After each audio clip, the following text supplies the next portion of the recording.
Hello everyone. Last दो video में हम लोग पढ़े हैं कूलम का नियम और आज के वीडियो में हम लोग पढ़ेंगे कूलम के नियम से संबंधित न्यूमेरिकल प्रॉब्लम। तो आप लोगों को क्या करना है, अभी जो न्यूमेरिकल प्रॉब्लम मैं यहां बना रहा हूं इसे आप लोग ध्यान से देखेंगे, समझेंगे और इसके बाद अपने कॉपी पर इस क्वेश्चन को लिखकर और खुद से आप लोग पहले सॉल्व करेंगे और जब सॉल्व करने आ जाए अच्छे से तो फिर मैं आप लोग को होमवर्क भी दूंगा। उस होमवर्क को आप लोग खुद से बनाएंगे और आंसर को कमेंट बॉक्स में आप लोग सेंड कर दीजिएगा। सही है या गलत है मैं यहां से रिप्लाई आप लोग को दे दूंगा। तो देखेंगे आप लोग कूलम के नियम से संबंधित फर्स्ट जो न्यूमेरिकल है ये बहुत ही आसान न्यूमेरिकल है, लेकिन ऑब्जेक्टिव टाइप क्वेश्चन में बहुत बार इंटरमीडिएट के एग्जाम में, प्लस टू के एग्जाम में ये क्वेश्चन जो है पूछा गया है। क्वेश्चन है दो बिंदु आवेशों के बीच एक दूसरे पर आरोपित विद्युत बलों का अनुपात क्या होगा। हम लोगों को दो बिंदु आवेशों के बीच एक दूसरे पर जो विद्युत बल लगेंगे उन विद्युत बलों का अनुपात ज्ञात करना है। तो पहले हम लोग देखेंगे यहां पर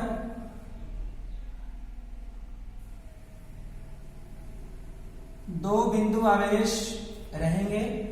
इस न्यूमेरिकल में दो बिंदु आवेश तो दिए गए हैं, लेकिन दोनों बिंदु आवेश धन आवेशित है या ऋण आवेशित है या कोई धनात्मक है कोई ऋणात्मक है, इसके बारे में कुछ भी चर्चा नहीं किया गया है।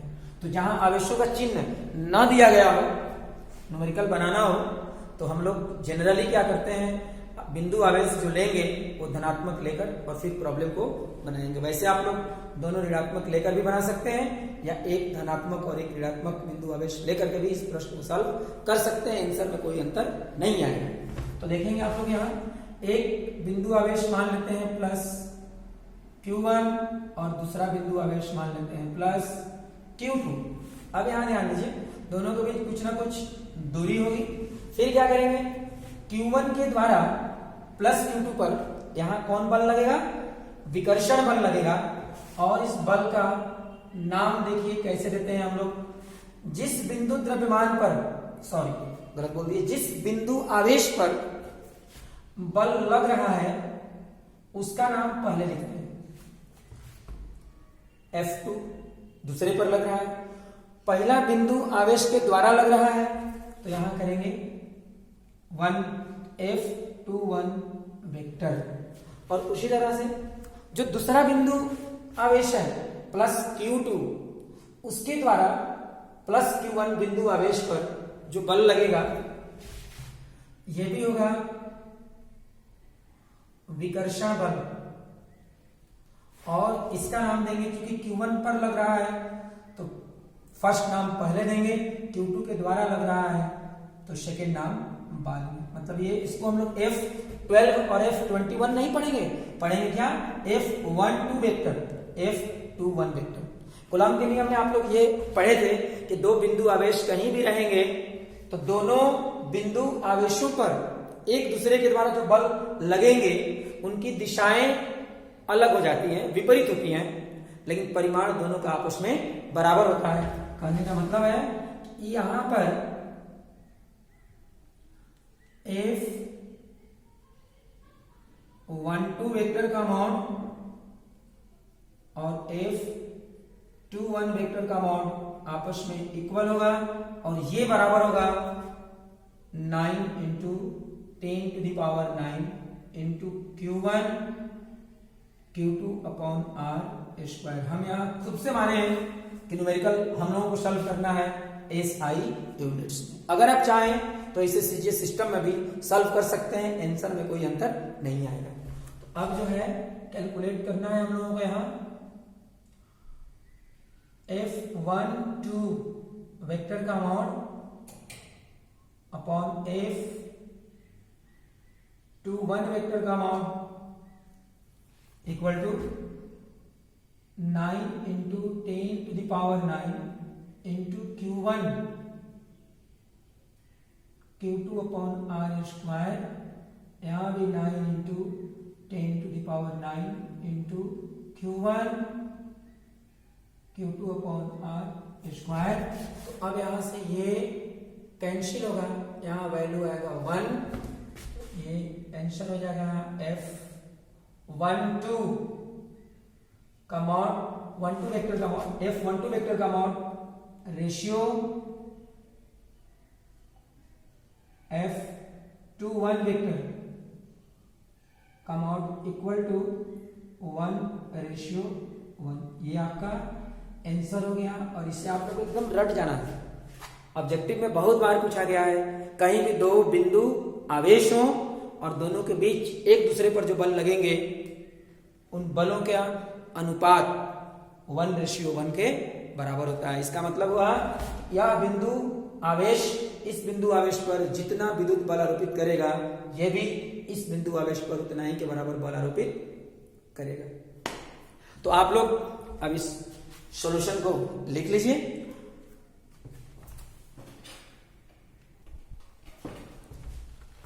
इस क्वेश्चन नंबर 2 में जो दिया हुआ है कि दो बिंदु आवेशों के बीच की दूरी को दोगुना कर दिया जाए।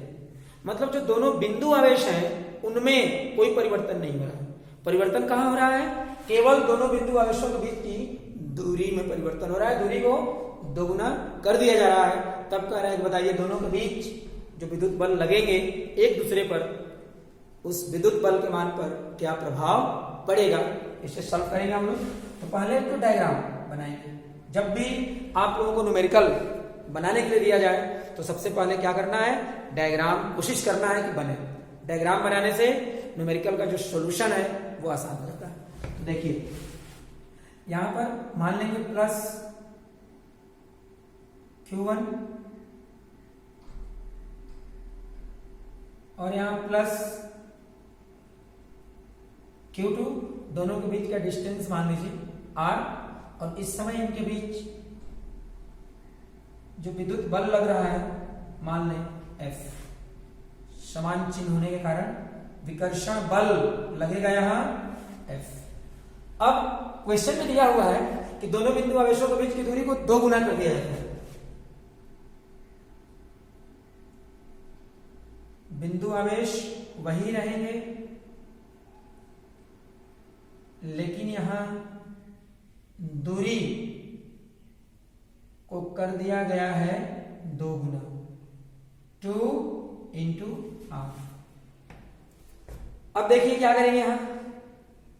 तो आप लोग कल पढ़े थे, कूलॉम के नियम में बताए थे हम कि अगर दो बिंदु द्रव्य आवेशों के बीच की दूरी को बढ़ा दिया जाए तो बिंदु आवेशों के बीच लगने वाले विद्युत बल के मान में कमी हो जाता है। तो यहां मान तो कम होगा, बदलेगा। इसलिए अभी जो बल हम लोग दिखाएंगे उसको F' मान लेना। और यही हम लोगों को यहां इस न्यूमेरिकल में बताना है कि F' और F में क्या संबंध होगा। जब दूरी को दोगुना कर दिए तो F' F के तुलना में क्या हो जाएगा ये निकालेंगे। कैसे निकालेंगे देखिए आप लोग। तो आप लोग कूलॉम के नियम में पढ़े हुए हैं कि दो बिंदु आवेशों के बीच प्रत्येक के द्वारा दूसरे पर लगने वाला विद्युत बल विद्युत क्रमानुपाती होता है दोनों बिंदु आवेशों के बीच की दूरी के वर्ग के। F विद्युत क्रमानुपाती R², F विद्युत क्रमानुपाती R²। अब यहां क्या करना है, विद्युत क्रम रिलेशन जब होता है तो बायां पक्ष में जो राशि है उसका पहला मान अपॉन दूसरा मान बराबर दायां पक्ष में जो होता है उसमें ये उल्टा हो जाएगा। तो यहां हो जाएगा सेकेंड बटा फर्स्ट, माने R का दूसरा मान बटा R का पहला मान, और यहाँ स्क्वायर है तो दोनों को एक साथ हम लोग कर देंगे स्क्वायर। और फिर यहां से अब देखिए फर्स्ट डायग्राम में बल का जो मान है F है, तो जहां F1 है वहां लिख देंगे हम लोग F, और सेकंड डायग्राम में जो बल है वो क्या है F' है, तो यहां पर क्या लिख देंगे F' सेकंड। फिर दूरी सेकंड वाला जो दूरी है कितना है 2R, तो यहां पर लिख देना होगा 2 × R, और फर्स्ट वाला जो दूरी है डिस्टेंस है क्या है R है, तो यहां लिख देंगे केवल हम R और ये होल स्क्वायर हो जाएगा, r और r कैंसिल, और इसके बाद f upon f dash equal to 4 और f dash equal to f upon 4। तो क्या सीखे हम लोग, दो बिंदु आवेशों के बीच की दूरी को अगर दोगुना कर दिया जाए तो दोनों बिंदु आवेशों के बीच लगने वाले बल का जो मान है पहले वाले बल का 1/4 हो जाएगा, मतलब बल का मान घट जाएगा।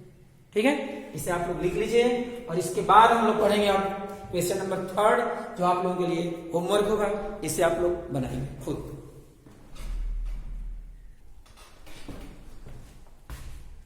इस क्वेश्चन नंबर 3 को आप लोग खुद से बनाएंगे।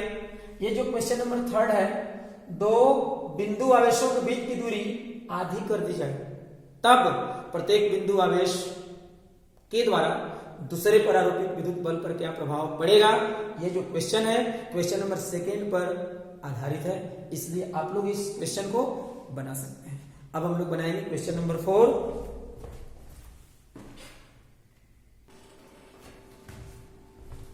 क्वेश्चन नंबर 4 में दिया गया है दो बिंदु आवेशों के बीच की दूरी को 50% कम कर दिया जाए। तो बताना है कि दोनों बिंदु आवेशों के बीच प्रत्येक के द्वारा दूसरे पर लगने वाले विद्युत बल के मान में कितने प्रतिशत की वृद्धि हो जाएगी। पहले सोचेंगे बिंदु आवेशों के बीच दूरी कम करने से बल का मान कैसे बढ़ेगा। तो हम लोग कूलम के नियम में पढ़े हैं कि बिंदु आवेशों के बीच की दूरी को अगर बढ़ाएंगे तो बिंदु आवेशों के बीच एक दूसरे पर लगने वाले विद्युत बल के मान में कमी होती है, और बिंदु आवेशों के बीच की दूरी को अगर कम करेंगे तो प्रत्येक बिंदु आवेश के द्वारा दूसरे पर लगने वाले विद्युत बल के मान में वृद्धि होती है। तो यहां दूरी कम हो रही है तो बल के मान में वृद्धि, लेकिन बताना है कितने प्रतिशत की वृद्धि होगी। आइए देखते हैं हम लोग कैसे बनेगा ये। तो सबसे पहले आपको ध्यान देना है, न्यूमेरिकल में जो कुछ भी दिया हुआ है पहले हम लोग उसे लिखेंगे। न्यूमेरिकल में दिया है दो बिंदु आवेश के बीच की दूरी 50% कम किया जा रहा है, मतलब दोनों बिंदु आवेशों के बीच शुरू में दूरी जो होगी बाद वाले दूरी का मान पहले वाले दूरी से 50% कम होगा। तो बाद वाला दूरी अगर हम लोग मान लें R2,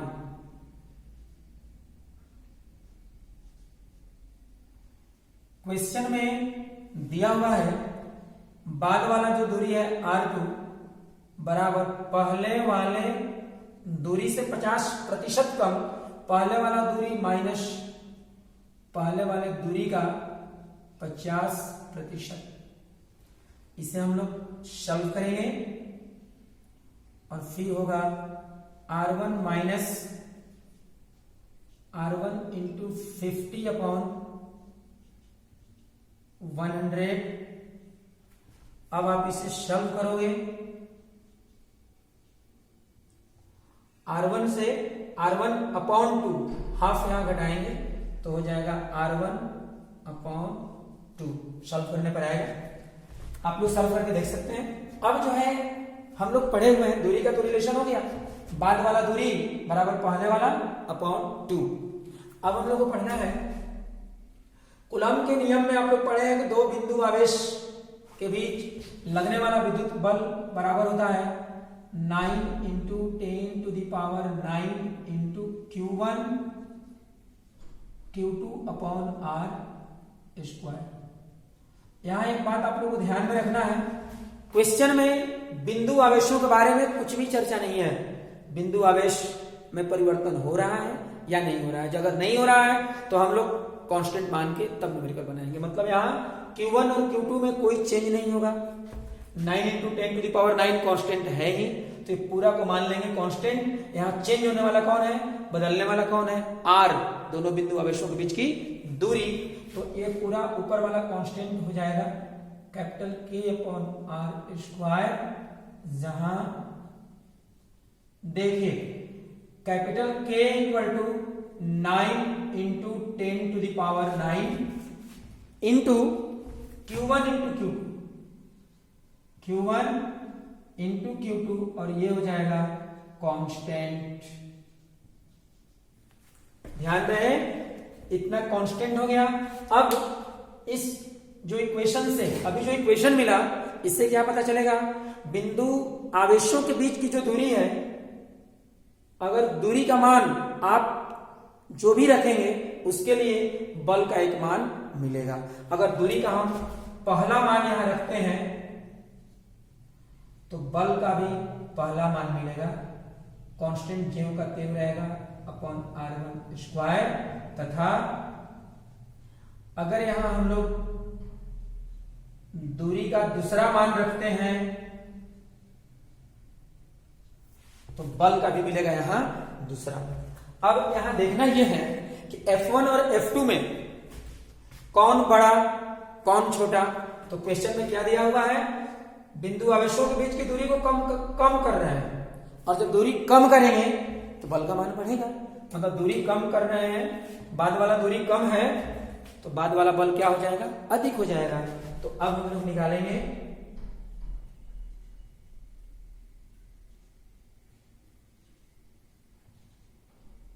विद्युत बल में प्रतिशत वृद्धि। जैसे आप लोग कमर्शियल मैथमेटिक्स पढ़े होंगे 9th क्लास या 10th क्लास जो भी हो, तो वहां पर हम लोग क्या पढ़ते थे कमर्शियल मैथमेटिक्स में, प्रतिशत लाभ और प्रतिशत हानि। तो जो वहां आप लोग प्रतिशत लाभ का फॉर्मूला पढ़े थे, प्रतिशत वृद्धि का उसी तरह से होता है। और जो हम लोग पढ़े थे प्रतिशत हानि का फॉर्मूला, प्रतिशत यहां कमी का फॉर्मूला वही हो जाएगा। और जहां हम लोग क्रय मूल्य कहते थे वहां पर बल का हम लोग लेंगे प्रारंभिक मान। जैसे प्रतिशत वृद्धि बराबर हो जाएगा वृद्धि इंटू 100 अपॉन प्रारंभिक मान।